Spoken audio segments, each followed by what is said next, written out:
प्रश्नावली 7.1 का पहला है, निम्न कथनों को पूरा कीजिए। पहला कथन है, दो रेखाखंड सर्वांगसम होते हैं यदि दो रेखाखंड सर्वांगसम कब होंगे? यदि उनकी लंबाई क्या हो? समान हो।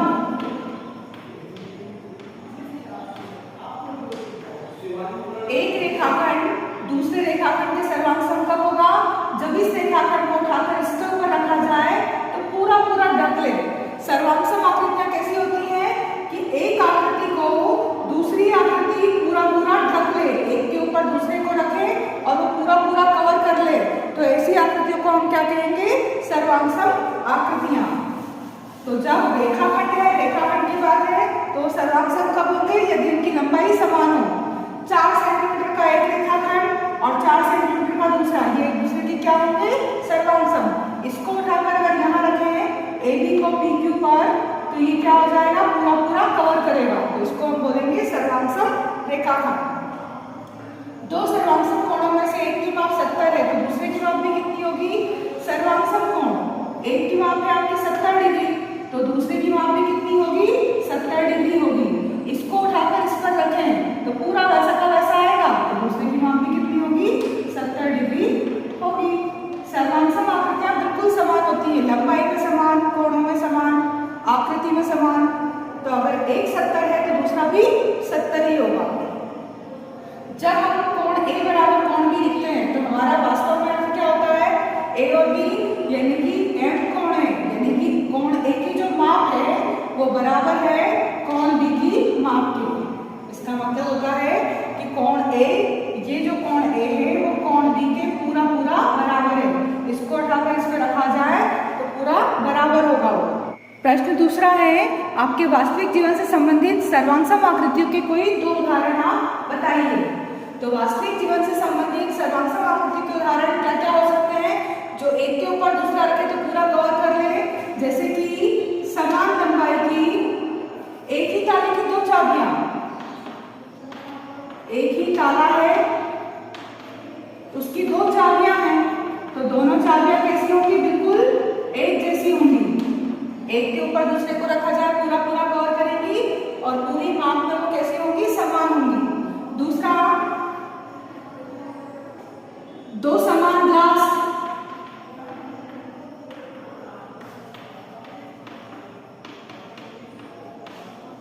या तीसरा, दो माचिस की डिब्बियां एक डिब्बी के ऊपर पूरी रखेंगे।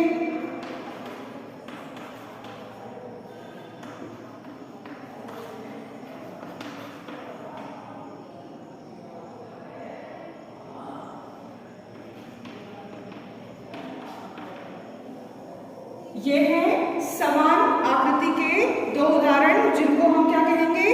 सर्वांगसम आकृतियां। सिक्के या नोट, 5 का सिक्के, 5 रुपए वाले दो सिक्के, ये भी कैसे होंगे? आपस में समान होंगे।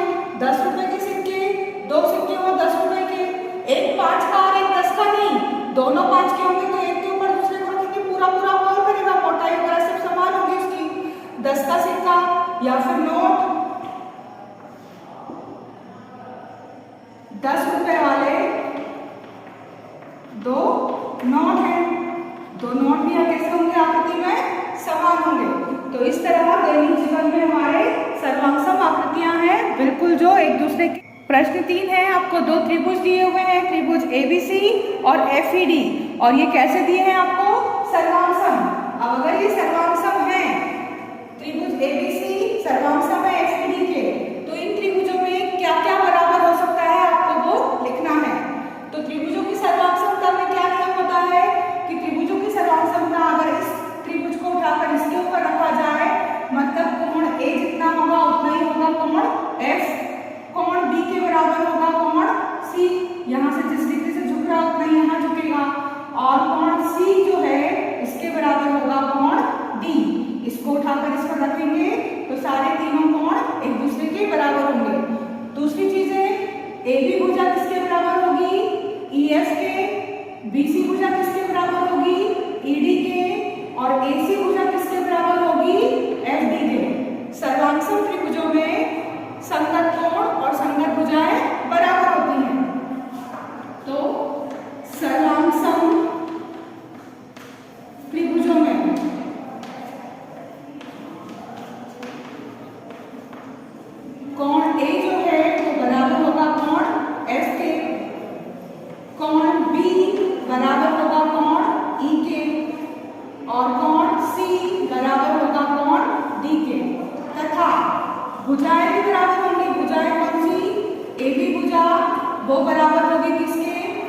ए बी ई एफ के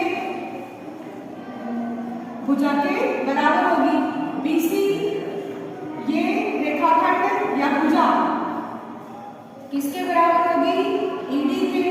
और एसी भुजा वो बराबर होगी एफडी के। सर्वांग त्रिभुजों में कोण विसंगत कोण बराबर होते हैं और संगत भुजाएं। एबी के बराबर आप ईडी नहीं लिख सकते। एबी यहाँ है तो उसके बराबर कौन सी होगी? ईएफ ही होगी, ईडी नहीं। और बीसी है इधर नीचे तो उसकी नीचे वाली भुजा ही बराबर होगी और इस साइड की भुजा इस साइड की भुजा के बराबर होगी। ऐसे ऊपर का कोण है ऊपर के कोण के बराबर, साइड का कोण साइड के कोण के बराबर और इस साइड का कोण इस साइड के कोण के बराबर होगा। प्रश्न 4 में आपको दिया हुआ है त्रिभुज DEF सर्वांग सम है त्रिभुज BCA के। अब क्या बराबर होगा इसमें बताना है आपको कि अगर दिया है आपको त्रिभुज DEF किसके सर्वांग सम है? ये सर्वांग समता का चिन्ह BCA के।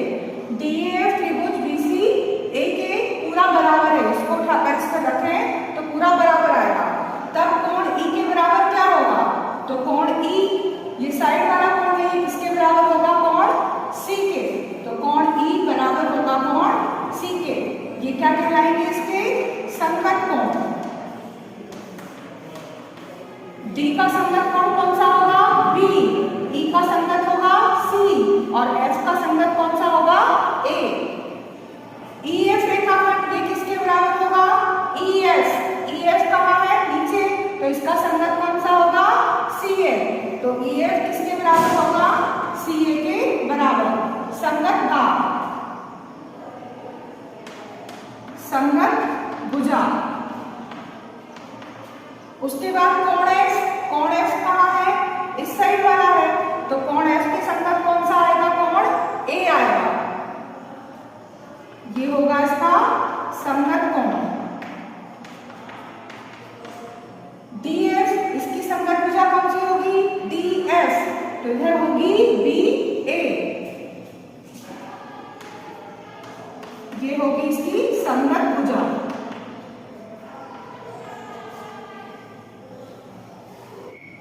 सात का पहला है आपको निम्न में से सर्वांग समता प्रतिबंधों का प्रयोग करना है कि किसमें कौन सा प्रतिबंध लग रहा है।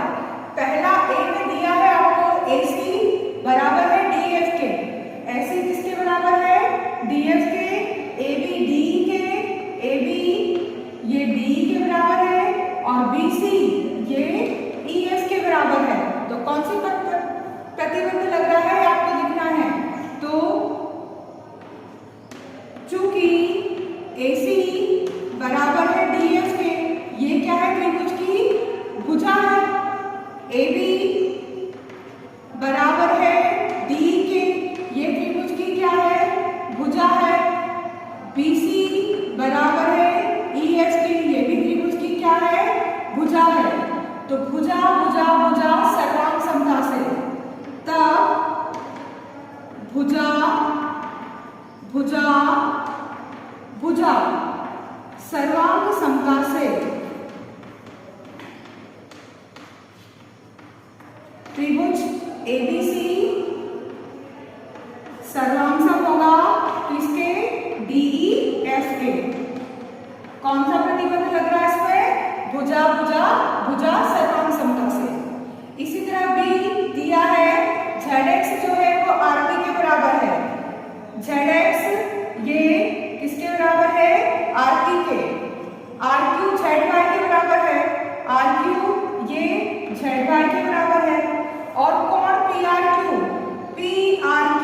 ये वाला जो कोण है वो XZY के बीच कोण के बराबर है। तो यहाँ क्या हो रहा है?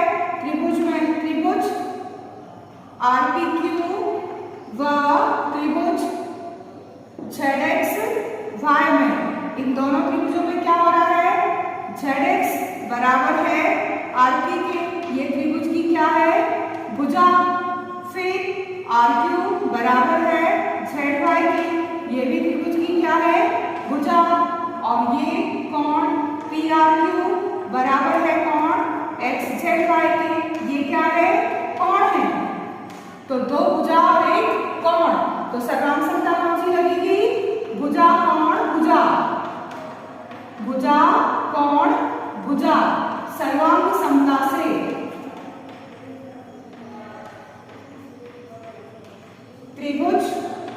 RPQ सर्वांसम होगा त्रिभुज ZXY के। किस सर्वांग समता से, किस प्रतिबंध से? भुजा कोण भुजा, भुजा कोण भुजा, इस त्रिभुज की भुजा कोण भुजा के बराबर है। तो प्रतिबंध लगा भुजा कोण भुजा। आपको कोण MLN बराबर है FGH के। MLN ये जो कोण है FGH इस कोण के बराबर है। उसके बाद NML, NML ये वाला कोण किसके बराबर है? GFH के। GFH इस कोण के बराबर है। और ML FG के बराबर है। ML ये भुजा FG इस भुजा के बराबर है। NMN और त्रिभुज GFH में, इन दोनों त्रिभुजों में क्या है? कोण MNN बराबर है कोण FGH के। ये क्या है? कोण। फिर दूसरा कोण NML ये बराबर है कोण GFH के। ये भी क्या है? कोण है। और तीसरी है भुजा ML बराबर है FG के। ये क्या है? भुजा। तो सर्वांग समता कौन सी लगेगी हमारी? दो कोण और एक भुजा। तो कोण भुजा कोण, कोण भुजा कोण सर्वांग समता से क्या होगा? त्रिभुज